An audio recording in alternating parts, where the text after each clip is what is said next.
Bismillahirrahmanirrahim. Assalamualaikum warahmatullahi wabarakatuh.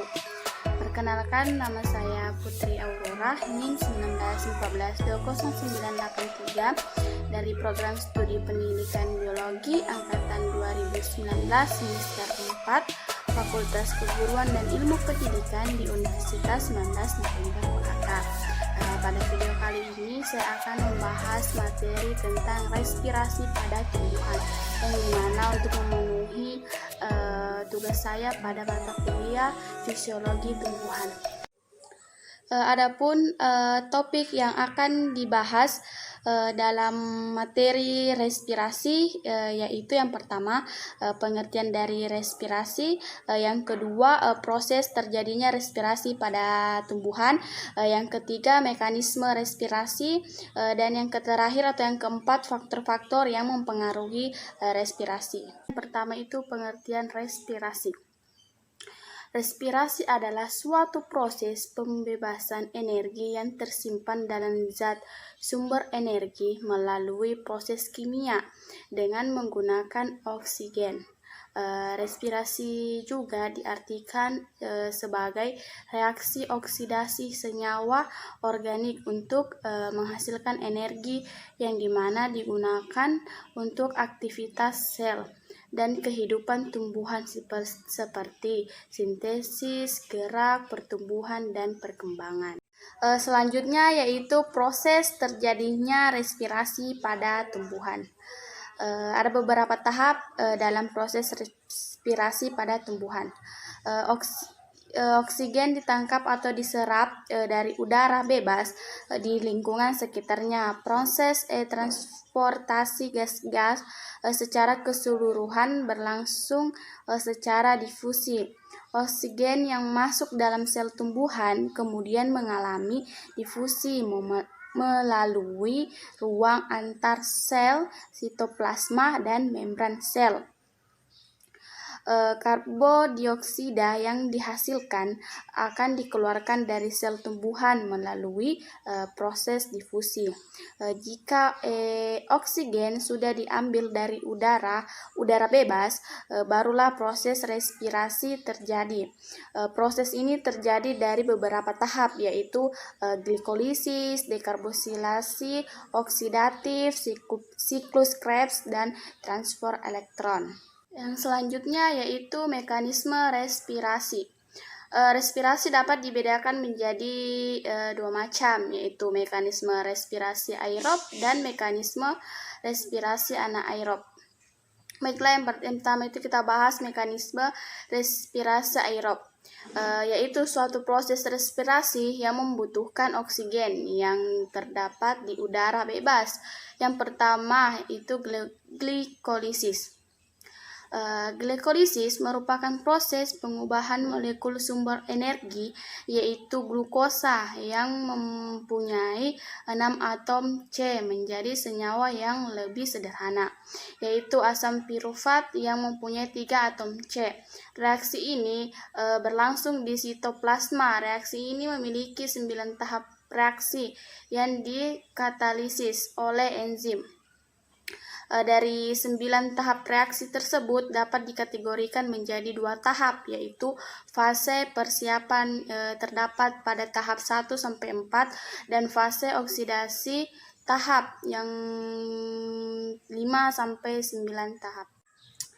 Yang selanjutnya dekarboksilasi oksidatif, yaitu reaksi yang mengubah asam pirufat yang beratom karbon 3 menjadi senyawa baru yang beratom 2, yaitu asetil koenzim A. Reaksi dekarboksilasi oksidatif ini sering juga disebut sebagai tahap persiapan untuk ke siklus Krebs. Reaksi ini mengambil tempat reaksinya di mitokondria.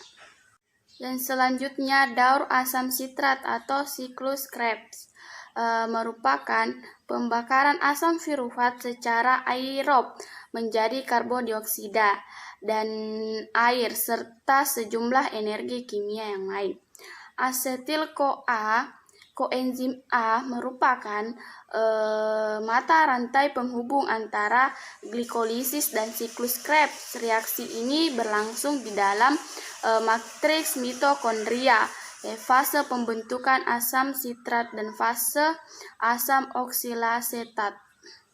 Selanjutnya, rantai transport elektron adalah tahap terakhir dari reaksi respirasi aerob.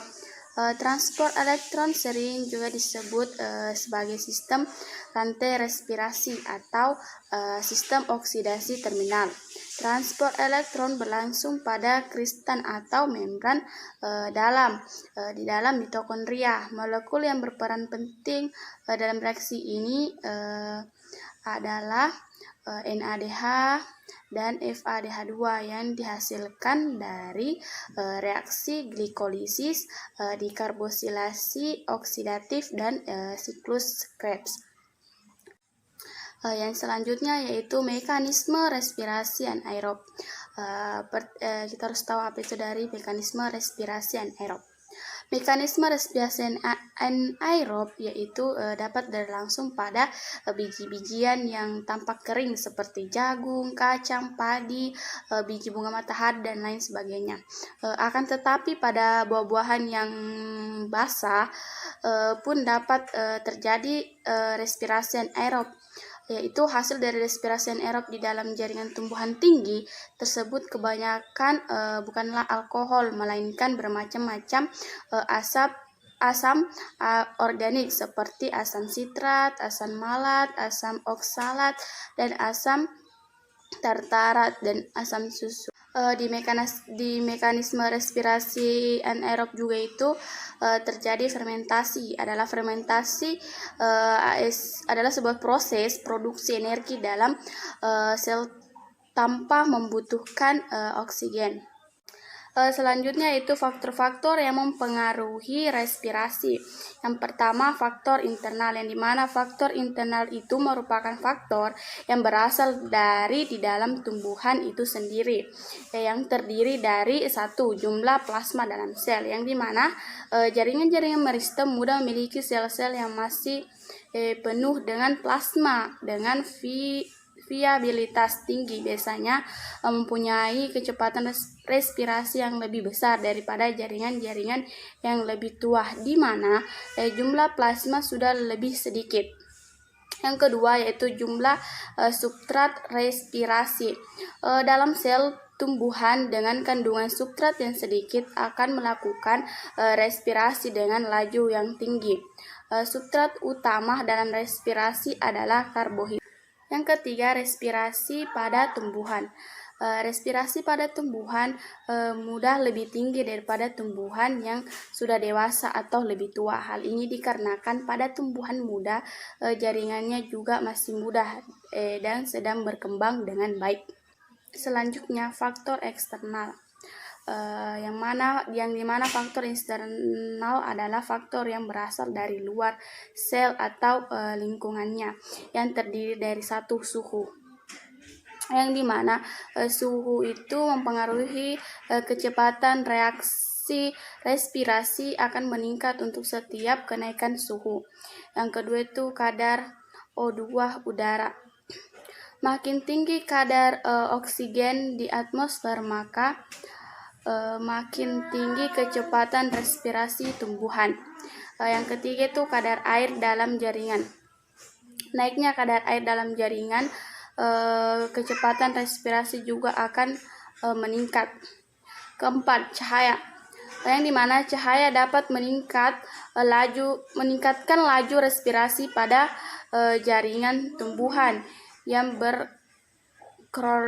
berklorofil, karena cahaya berpengaruh pada ketersediaan substrat respirasi yang dihasilkan dari proses fotosintesis. Yang kelima, stimulasi mekanik, yang dimana stimulasi mekanik ini atau biasa jadi disebut kerusakan jaringan pada jaringan daun menyebabkan laju respirasi naik untuk sementara waktu, biasanya beberapa menit hingga 1 jam. 6. Garam-garam mineral.